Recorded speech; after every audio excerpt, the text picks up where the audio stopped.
Good morning, good morning, good morning. How's everyone doing today? How is everyone doing today? This is Gregory Wiles coming live to you from Houston, Texas with this inspirational morning walk. For first time listeners, I just get some exercise in the mornings and I share my thoughts with you guys, whatever I'm inspired to talk about that day. Yes, but today I'm going to sit in my vehicle and after I finish, I can go and get my walking in. Usually, when I have a couple pages to go through, it's a little easier for me to sit where I'm more comfortable. Yes, but this is Gregory Wiles, Miss Tracy Hamer. Good morning. How are you doing today? I hope it's a blessed day wherever you are. Yes, this is Gregory Wiles coming again. And if you hear something that you like and you want to hear some more, go back to people who listen often and they want to go back and catch something that we did. Everything is on YouTube. You could go back there and everything is there. And if you haven't subscribed yet, you can just hit subscribe as you get there. But we have everything on there that you can go back and look at. But yes, since Gregory Wiles here, it's a beautiful day in Houston. Very nice weather. Very nice weather today. We started today about 57 degrees, and we can go up into the 70s. Beautiful weather this time of year. Beautiful weather. But yes, today I want to talk about a serious topic, man. I want to talk about a serious topic. What I want to get into is the accursed thing. The accursed thing. Bringing things into your home that's it with a curse on it, right? But today it's a big topic. Today I'm going to just introduce the topic, talk about it. We explain what a curse thing is and how it can affect you. And then I think on Wednesday I'll try and get a list of things. Good morning, Jillian. Good morning, Big Sis. How are you doing? Well, Wednesday we can go through some items and stuff that might be in your home right now that's accursed and you don't even know that they are cursed things, right? Man, I tell you, when I got this revelation, when I started my studying along the stuff, and man, I threw out a lot of stuff out of my house that to spend decent money on, right? I try to throw it out the house. When you get the knowledge, remember what God's saying, man, the lack of knowledge. My people perish for the lack of knowledge, right? And you get to and it's true knowledge the just shall be delivered. It's true knowledge, right? So and the enemy have so much of tricks how he can get into your home. You don't even know due to our own ignorance. We bring him willingly into our home. We bring portals into our home, giving him access to our home, and don't even know it. Ignorantly we do it, right? Because we don't know, right? What you don't know, right? So we'll go through a few things here today, right? We'll go through a few things here today. I'm going to show you some examples in the Bible how this affect Israel, right? And there's a lot more scriptures we can deal with on it on Wednesday, but today, what we can deal with today, we can first look at Joshua 6:18. Joshua 6:18. This is when the Israelites was going to defeat Jericho. Remember the story in the Bible when they go in Jericho and the walls came tumbling down, the little song that we sang in Sunday school. But anyhow, to go to fight. Jericho was a big nation. Was one of the superpowers back then, right? But they had a supernatural victory over Jericho. Remember to tell them walk around 7 times around the city, then to blow the trumpets and stuff, and then all the walls came tumbling down, right?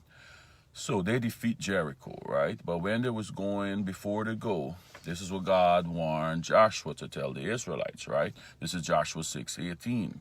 He said, but keep away from the, I can read the NIV, then I can read the King James.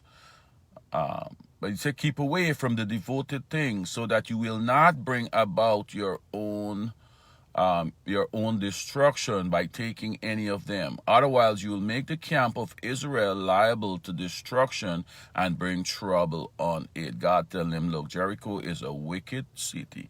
All the things in there is a curse. You're going to see a lot of gold and silver and a lot of valuable things. But he said, don't touch it. Don't bring it back home to your house. Leave them. Just defeat them and go. And then he give them some other instructions here, certain things to put in his treasury, right?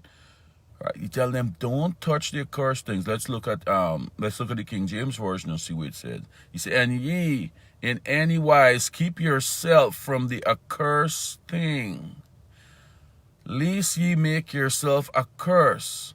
When you take of the accursed thing, you're going to make yourself a curse. You're going to bring about a curse on yourself when you have something in your possession that is cursed, right? And make the camp of Israel a curse and trouble it. But the part what I want to stress on here, guys, if you bring an accursed object into your house, just like this story we can look at here, when you bring an accursed thing into your house, everyone in the house can suffer the consequences of the demonic activity. Depends on what type of curse in that's on that object, right? And in this example here is I want you to see God using the term Israel has sinned. Israel, and it's one man. It's one man by the law, but he using plural because it's effect. He judged them as a collectively, as a family, and that's what happened. You were living in the house, and everybody living in the house there, and they bring someone bringing a cursed thing in the house. The whole house is under the curse now, right? Just like the story we can get into here, right? And for people, I'm just going to throw this in there, how this can affect you, right? You might have your husband, your wife, your spouse, your partner, whatever, right? Y'all might go on vacation, have a great time, or go out to a party, go out y'all out of the house, and y'all have a great time. Well, it's vacation, you have such a wonderful week, 2 weeks. Y'all might be having some struggles at the house and everything, but y'all went out and y'all have a good time. You're like, okay, good. We finally getting back on a good terms here now. We starting to enjoy back a relationship. Boom. And as soon as you get back home, the fighting start again. The fighting and the disagreement start. Y'all cannot see. Y'all got right back after just coming, having a really, really good time. As soon as you get back in the house, a few minutes after you get back there, y'all gone back to square one, fighting and shouting and screaming at other. Could be an accursed thing in the house that giving the enemy the right to affect you. Could be a cursed thing in the house that giving the enemy the right to come in there and cause problem in your relationship. That's one little example I can give you, an accursed thing in your house and what it can do. Because we inviting the enemy, and we have his portal, we have his goods. We have his goods in our home, and he got the right. Like in sometime in relationships, when some person to get a divorce or to split up or whatever, and one part he was like, you know what, I'm done. I don't want to see this person again. You keep everything. I don't want nothing. Keep every single thing, because I don't even want to see you again. I don't want to hear from you. Right? What they're trying to do there, they're just trying to make sure that person have no reason to even contact them. Right? I don't want nothing. You take it. I don't sure if it's yours or mine. Why? You just take everything and go. Because if you have something for them, they have the reason to call you. They have the reason to harass you. They have the reason to come by your house. They have the reason to come by your job. Because you have what they think is theirs, or what is theirs, right? So they have the reason to harass you. It's just like this with the enemy. You have his goods. He got a reason to come and harass you. But if you don't have his goods, just like the relationship, he has no reason to come and harass you. You have no way of getting in your home because you didn't bring him in there, right? So let's get into this story. I just want to introduce that there, right? So we look at the Joshua, right? This is what God tell them. Look, when y'all go into Jericho, do not touch. You're going to see a lot of stuff. Don't touch it, because these people are idol worshipers, and all of these things are cursed. Do not touch them, because you're going to bring a curse on the whole camp of Israel. Let me read that again. But keep away from the accursed things, so that you will not bring about your own destruction by taking any of them. Otherwise, you will make the camp of Israel liable to destruction and bring trouble on it. Right? That's what he advised them. Just Joshua 6:18, right? Let's jump down. I can read Joshua 7, but I'm going to bring out certain parts. I'm not going to just tell you what go on. I can't read everything, but I can read parts of it, right? But in 7, here what happened now. But the Israelites were unfaithful in regard to the accursed things. Achan, son of Carmi, the son of Zerai, the son of Zerah, of the tribe of Judah, took some of them. So the Lord anger burned against Israel. You see, one man Achan took some stuff and God anger burned against Israel. So here what happened now? So Ai was a much smaller nation than Jericho. Ai was just a fraction of Jericho. So when Joshua sent his men to spy out Ai, is the next land they were supposed to possess, the men come back and say, man, Joshua, these people are just so small and weak. We don't have to send the whole army. Send about 2,000 or 3,000 men. We should take care of this easy and done. We don't got to, waste time sending our whole big army over there. This is light work. You know what I mean? Let's just send a couple, 2,000 to 3,000 men can do the job. But when Joshua send them in there, they get a good whooping. These few weak people, as what they think, will just chase them out and kill a couple of them and send them flying. So Joshua was like, what's going on here, God? Joshua tore his clothes, and get on his face, and he's saying, God, how you can do this to us? How you can make these people whoop us like this? The other nations going to hear about this, and then they're going to say, you bring us out in the desert to kill us. God, what's going on? And he and the other elders, they put the face down to the ground. But here what happened in 10. I can jump straight forward to Joshua 10 now. This is what the Lord responding. The Lord said to Joshua, stand up. What are you doing on your face? Israel has sinned. They have violated my covenant, which I commanded them to keep. They have taken some of the accursed things. They have stolen, they have lied, they have put them in their own possessions.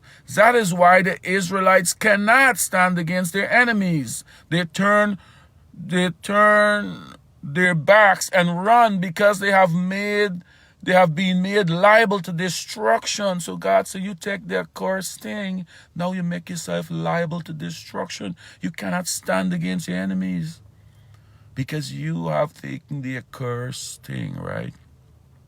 I will not be with you anymore unless you destroy whatever among you is devoted to destruction. He said, I cannot be with you now. You bringing the enemy into the camp. I cannot protect you no more because you have the man goods. You have the man goods. You might have a right now to come and harass you because you have his goods. I cannot do nothing. You willingly take the man goods. So you invite him in to destroy you. I ain't got no part of that. Till you get rid of that, then you're back under my protection. But when you take the accursed things, you break the hedge of protection. When we talked about hedge of protection before, you break my hedge of protection. So I can't protect you no more, right? So let's see what happened in 16 here. So God tell him, here what you got to do, Joshua. You got to get all of the people up and find out who got this thing. Who got some of the accursed things? Bring out all of them by family, tribe by family, and you question them. And whoever got it, you got to take it, you got to destroy it, get rid of it out of the camp, and then we back in business. But until then, I can't do no business with you. Your enemy is going to continue to whoop you. All right? So early the next morning, Joshua had Israel come forward tribe by tribe, and Judah was chosen. The clan of Judah came forward. And the Zerahites were chosen. He had the clan of the Zerahites come forward by family. And Zerai, whatever one name, was chosen. Joshua had his family come forward man by man. And Achan, son of Carmi, the son of Zimri, the son of Zerah of the tribe of Judah, was chosen. Joshua said to Achan, my son, because Joshua already see the guilt in his face, right? Joshua said to Achan, my son, give glory to the Lord, the God of Israel, and honor him. Tell me what you have done. Do not hide it from me. Achan replied, it is true, I have sinned against the Lord, the God of Israel. This is what I have done. When I saw in the plunder a beautiful robe from Babylon, 200 shekels of silver and a bar of gold weighing 50 shekels, I coveted them and took them. They are hidden in the ground inside my tent with the silver beneath it. And here what I want to tell you guys here. He take this thing. His wife, his children didn't know. He take this gold, this silver, this nice robe. You see, man, all this stuff I can't left, man. Look at all this gold and silver and this beautiful robe and the nice little jeans here, and look at this latest fashion because the Babylonians were, look at this latest stuff here, man. I gotta take some of this stuff. But his wife and his kids didn't know. He come and he hid it in his tent. But what I want, I don't have time. Why you go and read the story? They all had to be destroyed. Joshua had to kill all of them. Everything belonging to Achan, his family, everything. He had to destroy the whole family because one person in the family, the head of that family, have bring the accursed thing in the house and cause destruction on the whole house and as extended to the extended family of Israel, right? Because of the one man bring the accursed thing in. So he caused destruction to his immediate family and then put a curse on his extended family, which is the rest of Israel, right? So Joshua had to go and he had to destroy them to reinforce the curse. You can go on and read it. For the sake of time, I'm not going to do it, but I'm going to explain that to you. Now, I want to give you an excellent example here. I want to give you an example. Remember the story of Daniel? Remember Daniel, right? You remember Daniel when the king tell them, oh, choose these, people from Israel after, and Daniel, Amarak, Shamrak, and Abednego, they were chosen, and the king said, you can put them through this training so they can serve the palace and work in the palace and all the good stuff, right? I'm going to summarize. This is Daniel 1. You could go and read Daniel 1.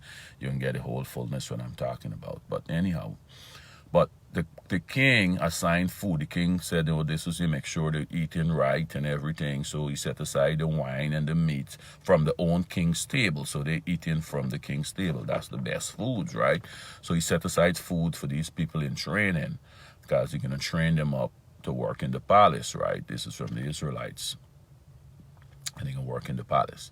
So, but remember these guys, Daniel, Amrak, Shamrak, and Abednego, these guys went to the guy in charge. I can pick it up from Daniel 1:8, right?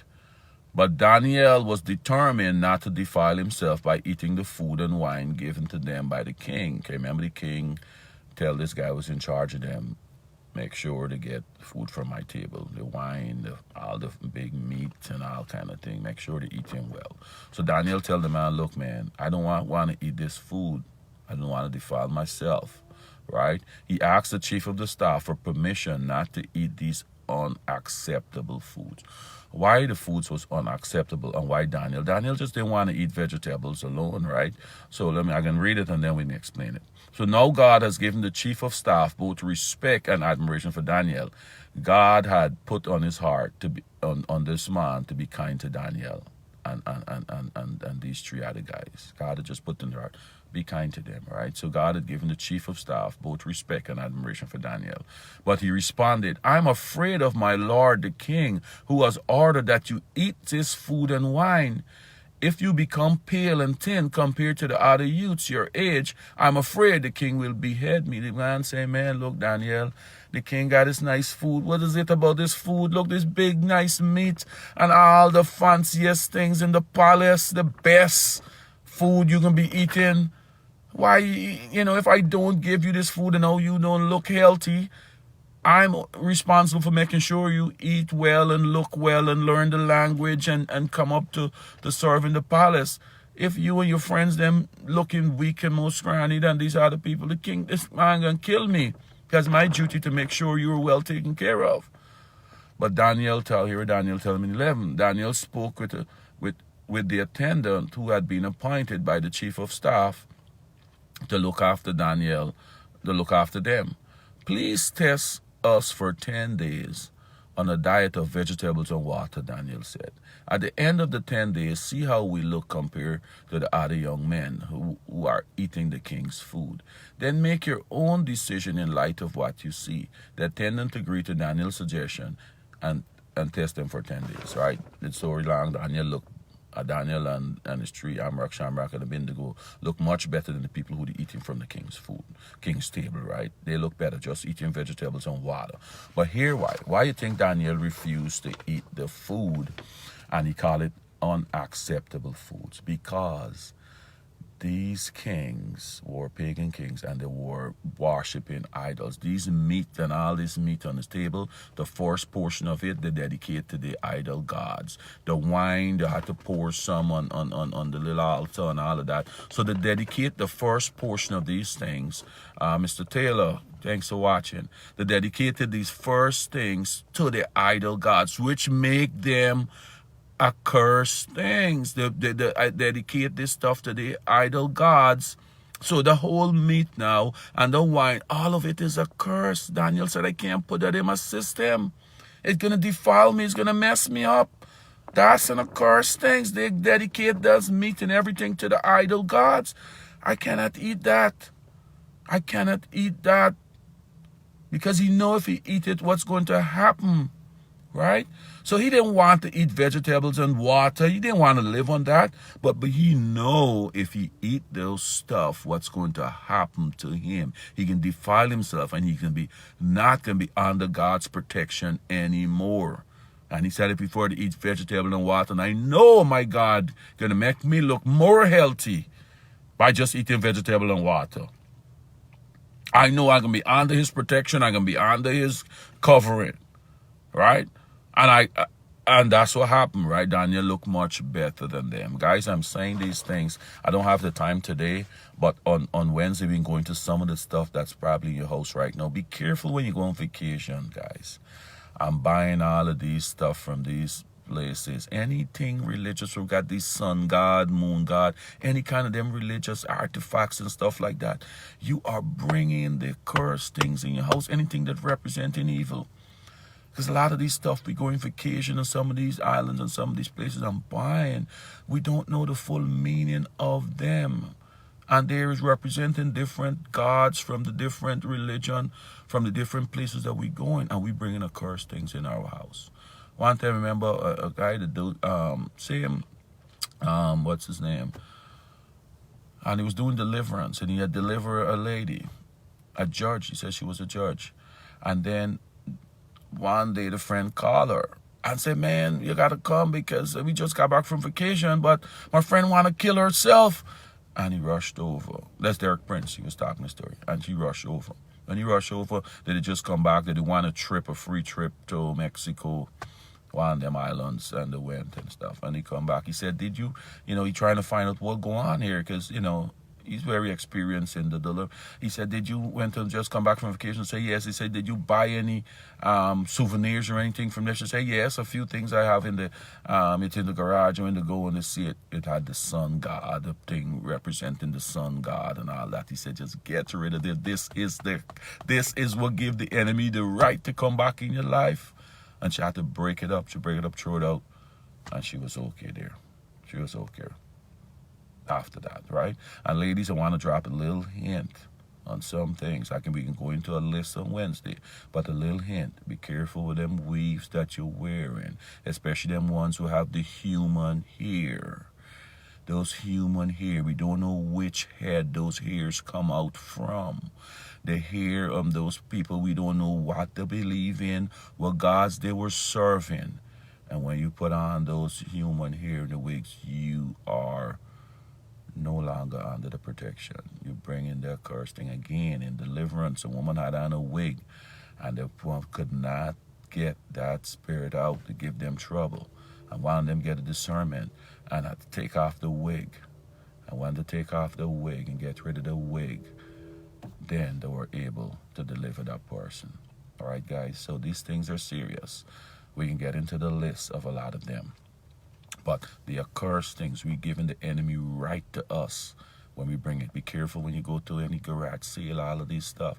Be careful the things you're buying. If you're getting gifts, make you pray over it and ask God to break any curse on it before you take it in your house. Ask him to break any curse on it before you take it in your house, right?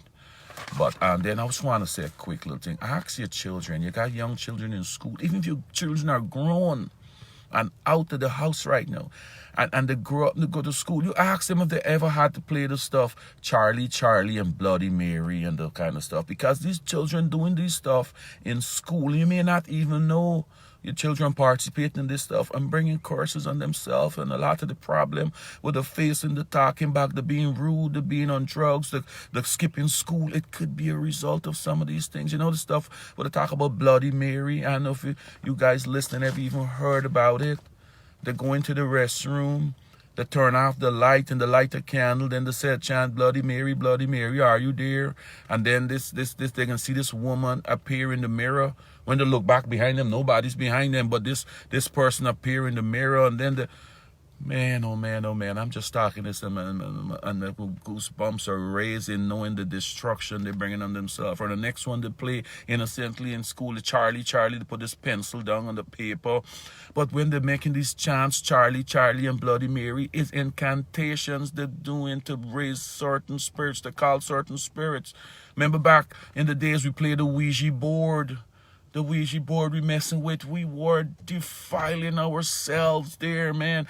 It's now I get this knowledge. That's why I get so upset with the enemy, and I decide and I tell God, I'm going to help spread the word to people. Anybody who want to hear, it's up to you guys to take this information, go and do more research on it for yourself, and help yourself from the enemy and stay under God's protection.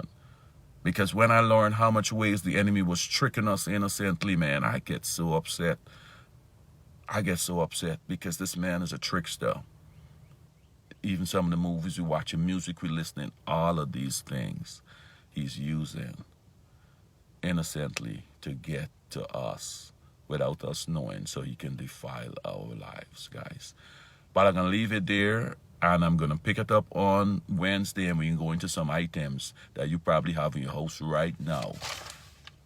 And it's up to you to get rid of it or keep it, because you might pay good money for it. It's up to you. When I put the word out there, what you do after that, it's up to you, but I'm going to put it out there. Right, guys? So have a great day, and we'll talk again on Wednesday, guys. Goodbye.